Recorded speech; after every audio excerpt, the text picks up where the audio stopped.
Hello friends, welcome back to my channel. आज है हमारा day 13 of our 90 day challenge और अभी तक हम पढ़ रहे हैं अपना reading number 5 of our asset allocation subject. अभी तक हमने हमारा जो चैप्टर चल रहा है वो है asset allocation with real world constraints. तो अभी तक हमने क्या क्या देख लिया, इसमें हमने 3 अभी तक कंस्ट्रेंट्स हम देख चुके हैं। हमारा एसेट साइज कंस्ट्रेंट, हमारा टाइम होराइजन और लिक्विडिटी। आज की जो ये वीडियो होगी या जो ये स्टडी लेक्चर होगा इसमें हम देखेंगे एक्सटर्नल कंस्ट्रेंट्स, टैक्स का पोर्शन देखेंगे और रेगुलेटरी क्या क्या कंस्ट्रेंट्स होते हैं। So without wasting much of a time let's get started. तो ये जो हमारी स्लाइड शुरू हो रही है इसमें देख रहे हैं हम इसमें देख रहे हैं रेगुलेटरी और एक्सटर्नल जो जो कंस्ट्रेंट्स होते हैं। तो इसमें बेसिकली जो इस पोर्शन में हम देखेंगे, इस पूरे जो सब टॉपिक है इसमें हम क्या क्या देखेंगे, हम 4 जो एंटिटीज है बेसिकली इंश्योरेंस कंपनीज, हमारी पेंशन फंड्स हो गई, ठीक है, इंश्योरेंस कंपनीज हो गई, पेंशन फंड्स हो गए हमारे, और क्या हो गया सॉवरेन वेल्थ फंड्स हो गए, और इंडाउमेंट और हमारी फाउंडेशंस हो गई। उन पर जो रेगुलेशंस की कंस्ट्रेंट्स होती है, एक्सटर्नल कंस्ट्रेंट्स होती है, वो कैसे उनको जो उनकी एसेट एलोकेशन है उनको कैसे इम्पैक्ट करती है। तो सबसे पहला है हमारा जो हम देखने वाले हैं वो है इंश्योरेंस कंपनीज। अब इंश्योरेंस कंपनीज को स्किल्ड अंडरराइटिंग तो चाहिए ही होती है क्योंकि उनका फोकस होता है प्रॉफिटेबिलिटी पे। अब स्किल्ड अंडरराइटिंग क्या होती है, उनको मतलब बेसिकली इंश्योरेंस बेचने हैं तो उनको क्या करना होता है, अच्छे अच्छे मतलब लोगों को ऐसे हायर करना पड़ता है कि वो इंश्योरेंस ज्यादा से ज्यादा बेच सके। तो ऐसे स्किल्ड अंडरराइटिंग उनको करनी होती है, तो इसकी वजह से उनकी प्रॉफिट इंक्रीज होती है। बट उनकी जो इन्वेस्टमेंट एक्टिविटी होती है ना वो भी बहुत ही इंटेग्रल पार्ट होती है उनके डे टू डे एक्टिविटी या डे टू डे ऑपरेशंस का, क्योंकि जो इन्वेस्टमेंट रिटर्न्स है ना वो मटेरियल कॉन्ट्रीब्यूटर है प्रॉफिट और लॉस में, other than your skilled underwriting वाला जो पोर्शन है। अब जो इंश्योरर्स होते हैं वो हाईली फोकस्ड होते हैं किस पे, एसेट्स को मैच करने पे, किससे, प्रोजेक्टेड और प्रोबेबिलिस्टिक जो उनकी कैश फ्लोज होगी, रिस्क जो मान लो कोई ये एक इंश्योरेंस कंपनी है जो कि देखती है, लाइफ इंश्योरेंस कंपनी है, ठीक है, लाइफ इंश्योरेंस कंपनी है ये। तो इसके क्या क्या इसको लाइबिलिटी होगी, अगर मान लो किसी पर्सन की डेथ होती है ना, तो डेथ के जब उसकी डेथ होगी तो उसको इंश्योरेंस देना पड़ेगा, ठीक है। तो उसको ऐसे कोई एसेट्स उनको चूज करने पड़ते हैं, मैच करने पड़ते हैं जो कि वो उसको जो रिस्क है उसको कवर कर सके। तो जो फिक्स्ड इनकम एसेट्स होते हैं ना वो ज्यादातर उनका लार्जेस्ट कंपोनेंट होता है एसेट बेस का। तो इसी चीज में फिक्स्ड इनकम एसेट्स में जब वो इन्वेस्ट करेंगे विद स्किल तो वो कॉम्पिटिटिव उनकी प्राइसिंग और सक्सेस पे डिपेंड करेगी। सम रीजन्स में, सम कंट्रीज में रेलिवेंट जो अकाउंटिंग ट्रीटमेंट होता है वो होता है बुक वैल्यू अप्रोच। अब ये बुक वैल्यू अप्रोच हम लेवल 1 में भी देख चुके हैं, लेवल 2 में भी देख चुके हैं, ठीक है। तो इसमें नेक्स्ट पॉइंट जो ये बोल रहे हैं कि जो रिस्क कंसिडरेशंस होती है किसी भी रिस्क इंश्योरेंस कंपनी की, वो होती है नीड फॉर कैपिटल टू पे पॉलिसी होल्डर्स बेनिफिट्स। जो मैं अभी बात कर रही थी कि अगर कोई लाइफ इंश्योरेंस कंपनी है तो डेथ हो गई है तो उसको क्या करना पड़ेगा, नीड फॉर कैपिटल, उसको पैसे देने पड़ेंगे जो उस पर्सन है जिसकी डेथ हुई है उसके फैमिली मेंबर्स को।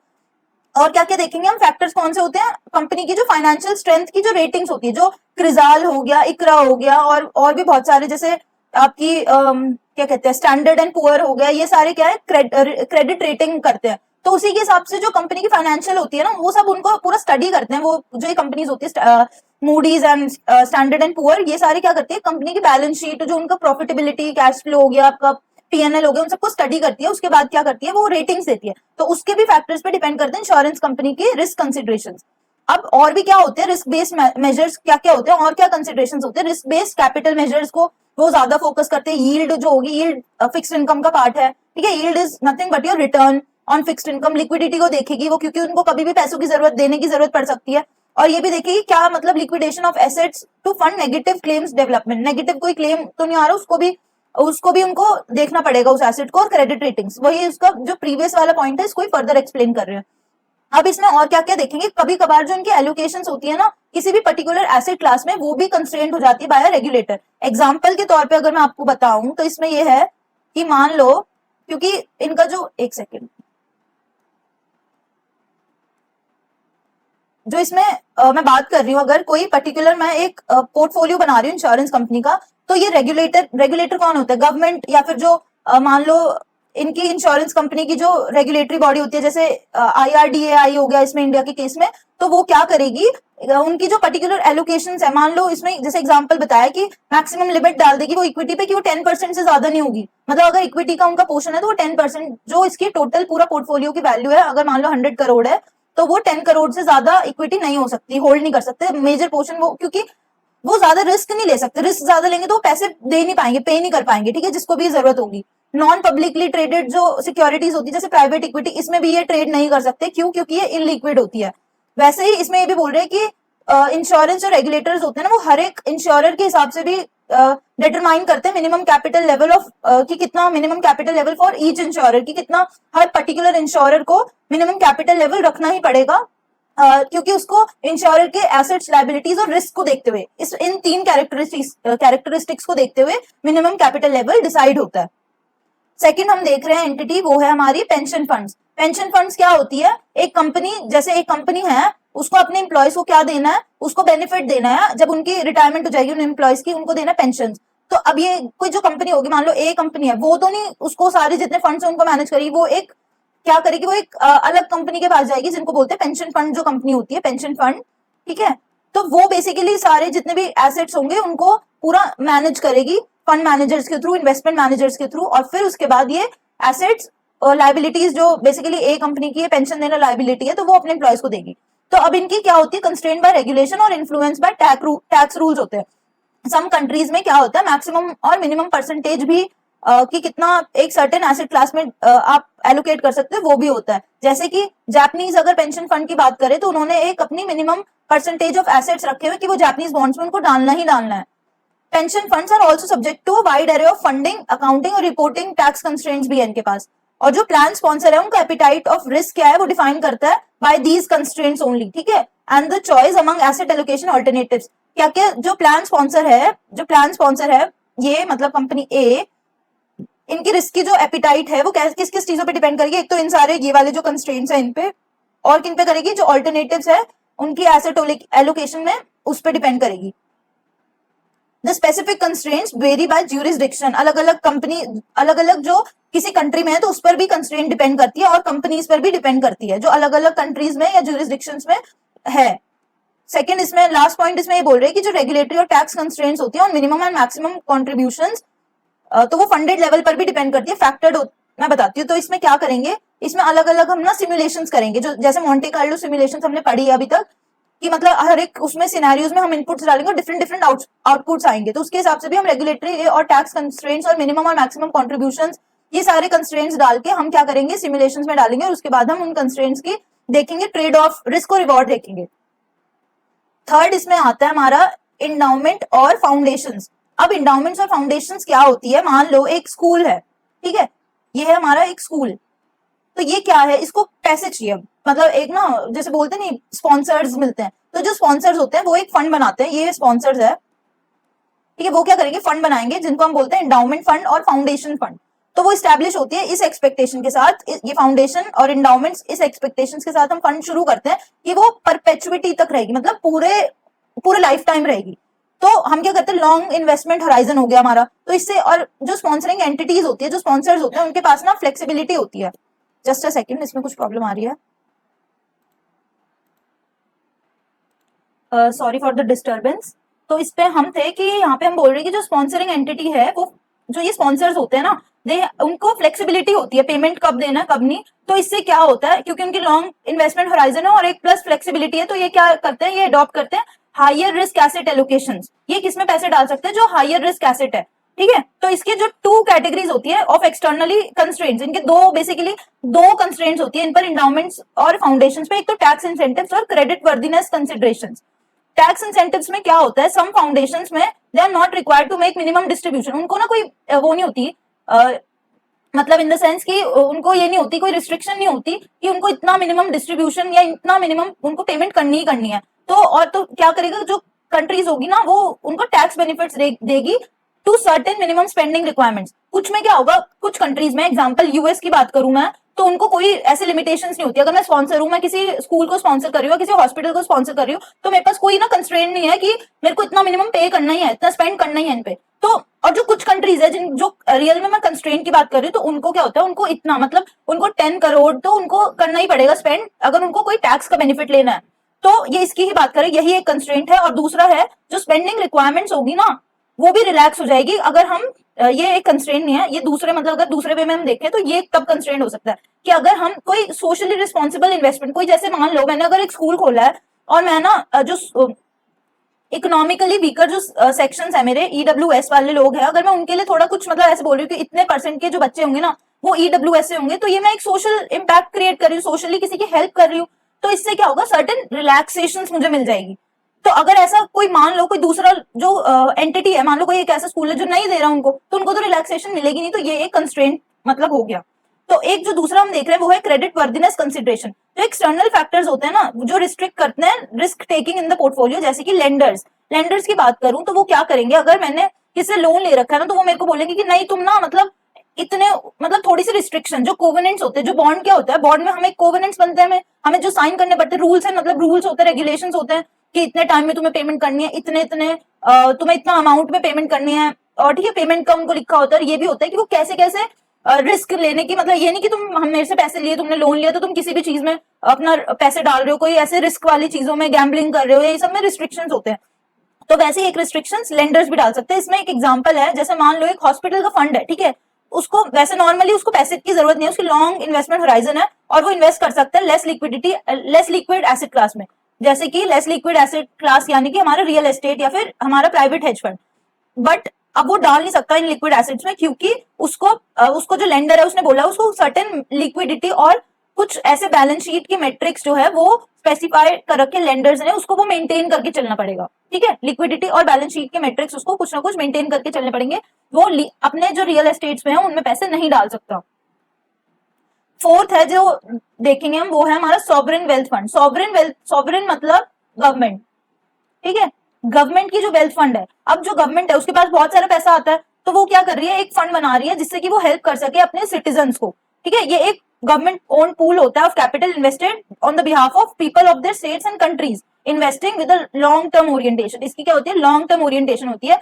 बट जो ये क्या करते हैं, जो ये खुद गवर्नमेंट है मान रहे हैं, बट इन पे भी कंस्ट्रेंट्स होते हैं। इनके पास कैसे कंस्ट्रेंट्स होते हैं कि उनको कंस्ट्रेंट होता है कि अपॉर्चुनिटी सेट जो है ना वो कंस्ट्रेंट बना देते हैं कि इस अपॉर्चुनिटी ये ही एसेट्स में हम इन्वेस्ट कर सकते हैं। एग्जाम्पल, अगर मैं कोरियन सॉवरेन वेल्थ फंड की बात करूं जिसका नाम है KIC, वो इन्वेस्ट नहीं कर सकता Korean one dominated domestic assets में।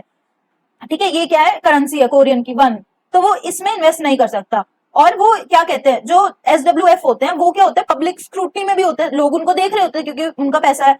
ठीक है, तो वो क्या करते हैं, लोअर रिस्क एसेट एलोकेशन को अडॉप्ट करते हैं। ऑल्दो उनकी जो उनका लॉन्ग होराइजन है, बट वो स्टिल लोअर एसेट क्लासेस में उनको पैसे लगाने होते हैं। हायर रिस्क टेकिंग वो नहीं ले सकते क्योंकि वो पब्लिक स्क्रूटनी में है, वो एक पब्लिक फंड है।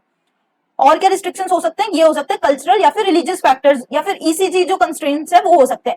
और मान लो एक शरिया लॉ है, शरिया लॉ जो है वो मुस्लिम्स का लॉ है। ठीक है, वो क्या उनको क्या प्रोहिबिशन है, अकॉर्डिंग टू एक उनका शरिया है, एक लॉ है मुस्लिम्स का, क्या है उनका, वो प्रोहिबिट करते हैं इन्वेस्टमेंट्स ऐसे बिजनेस में जो लिंक किया गया है पॉर्क से, अल्कोहल से, टोबैको, पोर्नोग्राफी, प्रोस्टिट्यूशन, गैम्बलिंग, या फिर ऐसे इन्वेस्टमेंट जिसमें हम वेपनरी का यूज कर रहे हैं, या फिर ऐसे इन्वेस्टमेंट जो इंटरेस्ट पेमेंट्स या फिर जिसमें रिस्क ट्रांसफर होता है, जो कि नॉर्मली जो इंटरेस्ट रेट जैसे लोन को भी वो मना करते हैं, उनके हिसाब से इंटरेस्ट पेमेंट वाली कोई भी चीज वो उनके हिसाब से गलत है, और ऐसी चीज ऐसा बिजनेस जो ट्रांसफर कर रहा है रिस्क, तो वो भी ये गलत मानते हैं।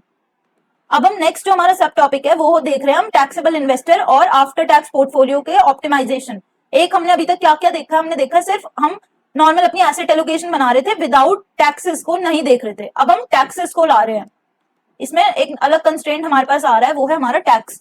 अब इसमें ये बोल रहे हैं रियल वर्ल्ड में तो हमें टैक्सेस देने ही पड़ते हैं, इनकम टैक्स और कैपिटल गेन टैक्स लगते हैं, उससे क्या होता है, रिटर्न्स जो है हमारे वो इरोड हो जाते हैं।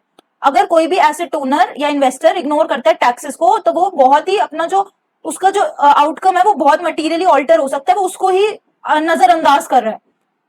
कुछ एसेट्स क्या होते हैं लेस टैक्स एफिशिएंट। अब मैं टैक्स एफिशिएंट की अगर बात करूं, टैक्स एफिशिएंट वो होता है, टैक्स एफिशिएंट का लिटरल मीनिंग है जब हम कम टैक्स पे कर रहे हैं, लेस टैक्स।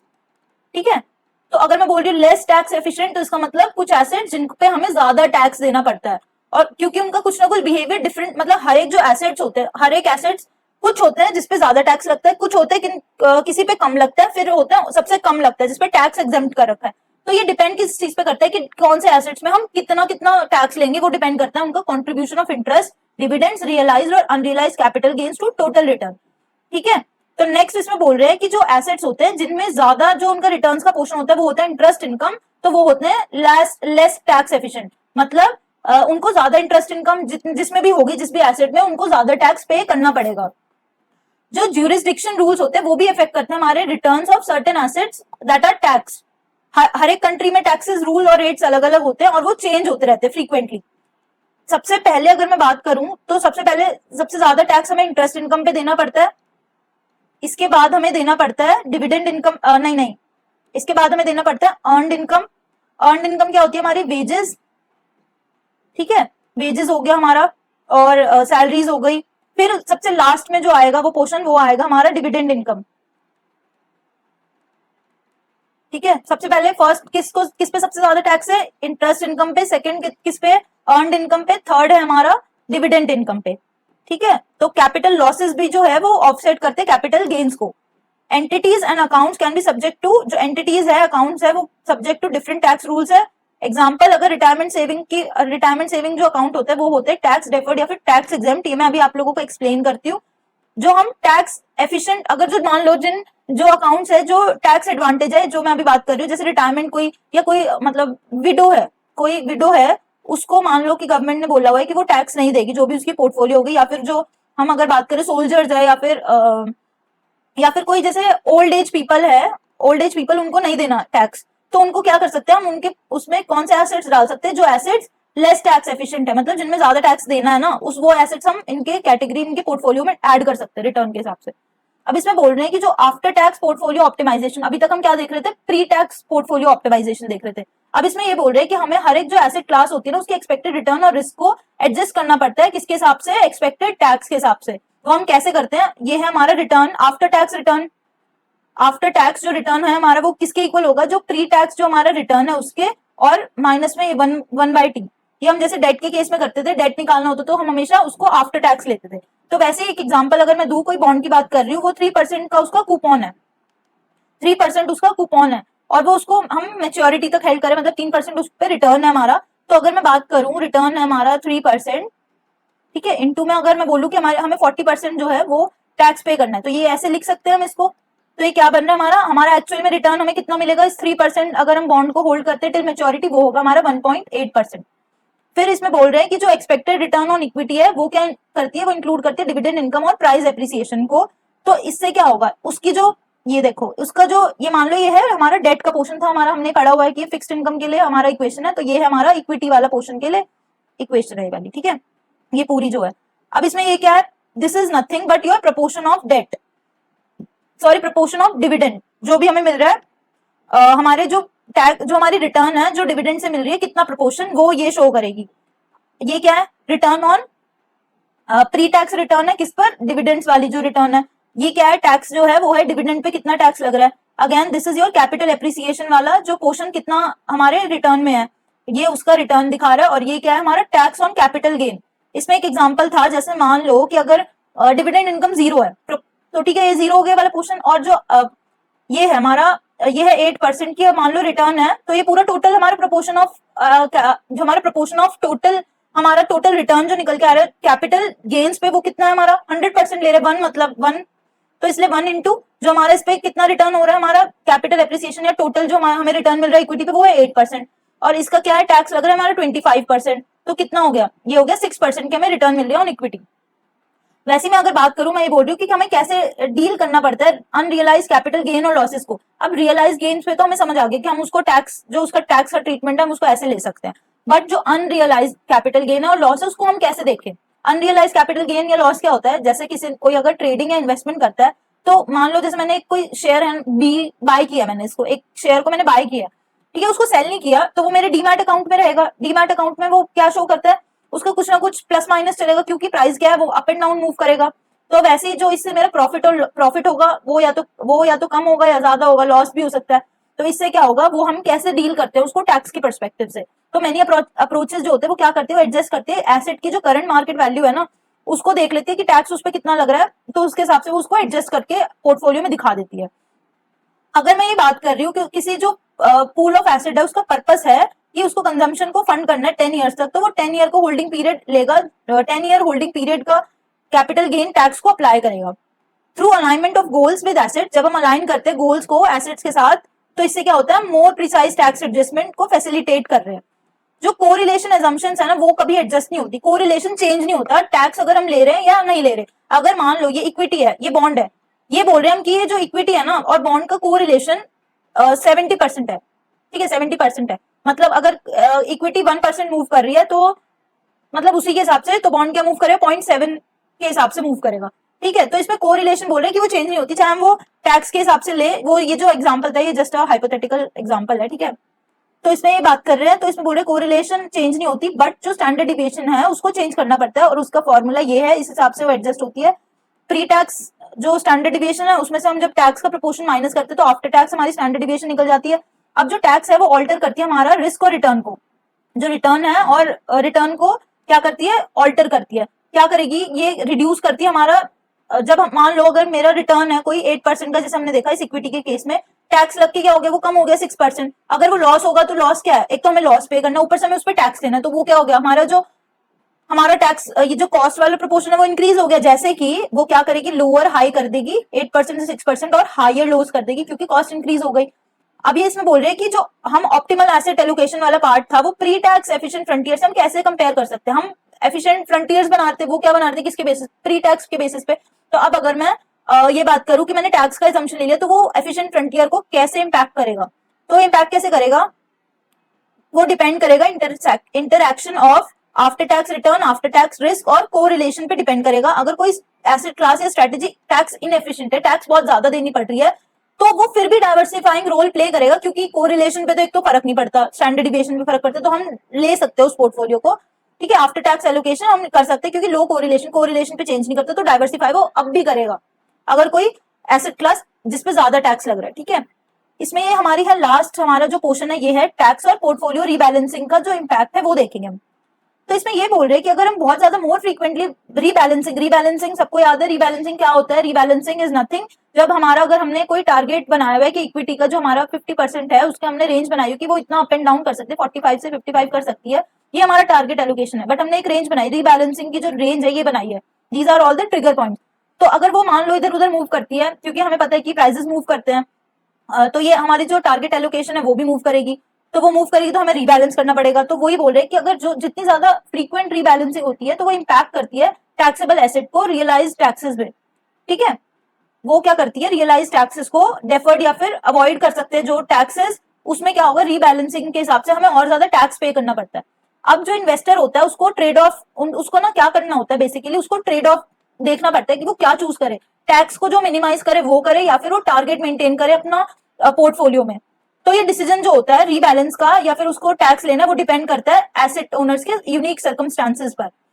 नेक्स्ट इसमें बोल रहे हैं कि जो आफ्टर टैक्स वॉलेटिलिटी होती है ना वो कम होती है प्री टैक्स वॉलेटिलिटी से, और एसेट क्लास की कोरिलेशन तो सेम रहती है, तो जितना भी अगर एसेट क्लास की लार्जर मूवमेंट होगी तो वो मटीरियली ऑल्टर करेगी रिस्क प्रोफाइल को।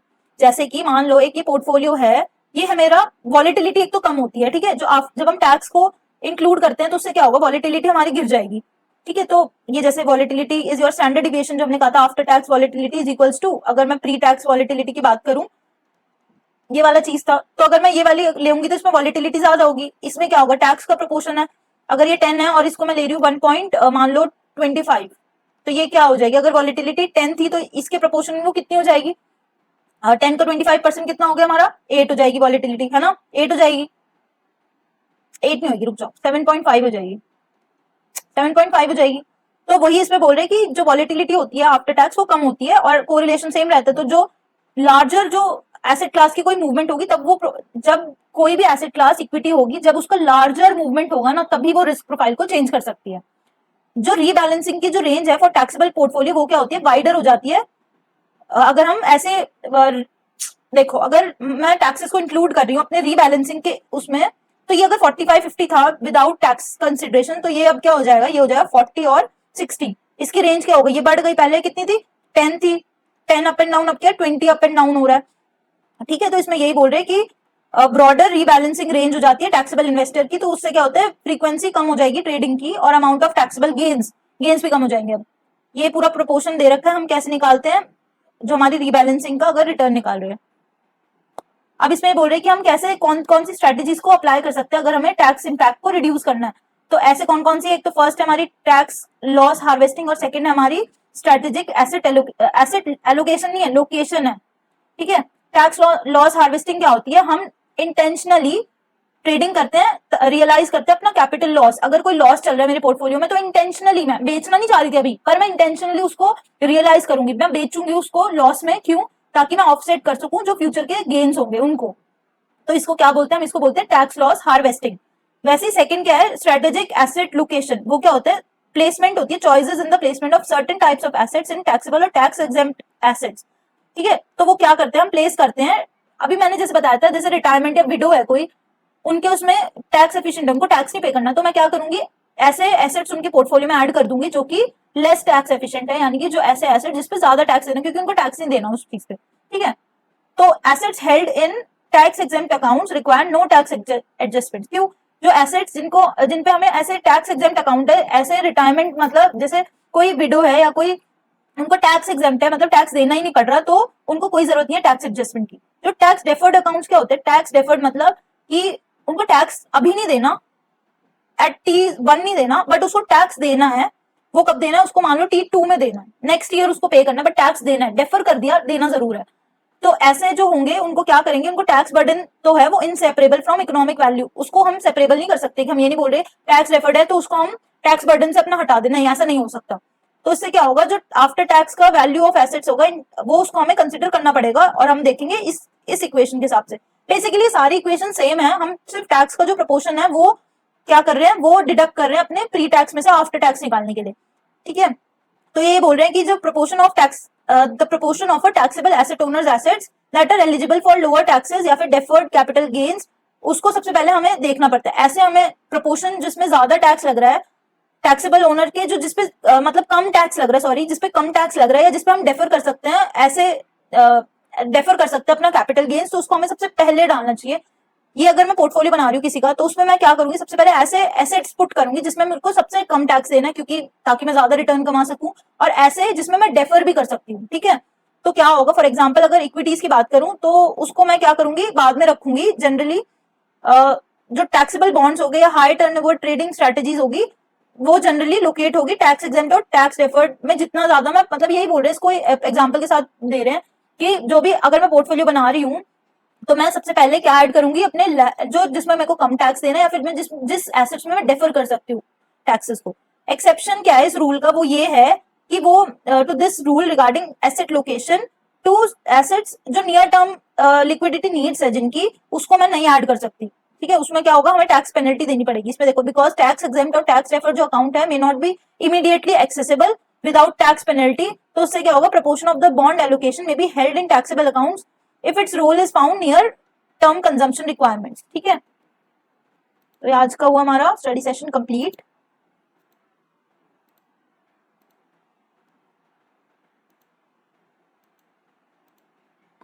तो आज का ये हो गया हमारा स्टडी सेशन पूरा कंप्लीट। ठीक है, डे हमारा कितना चल रहा है, 13, वो वाला हमारा टास्क हो गया कंप्लीट पूरा का पूरा। अब जो है नेक्स्ट वाली जो हमारी क्लास होगी, जो नेक्स्ट हमारे डे 14, उसमें हम पूरा अपना ये जो चैप्टर है और जो हमारा एसेट एलोकेशन वाला पार्ट है, सब्जेक्ट है, उसको पूरा कर लेंगे हम कंप्लीट। और मैं सोच रही हूँ कि दिवाली से पहले एक और सब्जेक्ट है, परफॉर्मेंस वैल्यूएशन, वो वाला सब्जेक्ट भी हम 2 सब्जेक्ट दिवाली से पहले कंप्लीट कर ले। 3 उसमें जो परफॉर्मेंस मेजरमेंट, सॉरी वैल्यूएशन बोल रही हूँ, परफॉर्मेंस मेजरमेंट जो है हमारा सब्जेक्ट, उसमें 3 चैप्टर्स है, तो उसको हम आराम से कंप्लीट कर लेंगे, ज्यादा लंबा नहीं है, जितना ही लंबा एसेट एलोकेशन था। उसके बाद हम शुरू करते हैं डेरिवेटिव्स वाला पार्ट, डेरिवेटिव्स और रिस्क मेजरमेंट। ठीक है, तो चलो इसी के साथ keep learning, stay motivated, stay healthy, bye, मिलते हैं नेक्स्ट वीडियो में।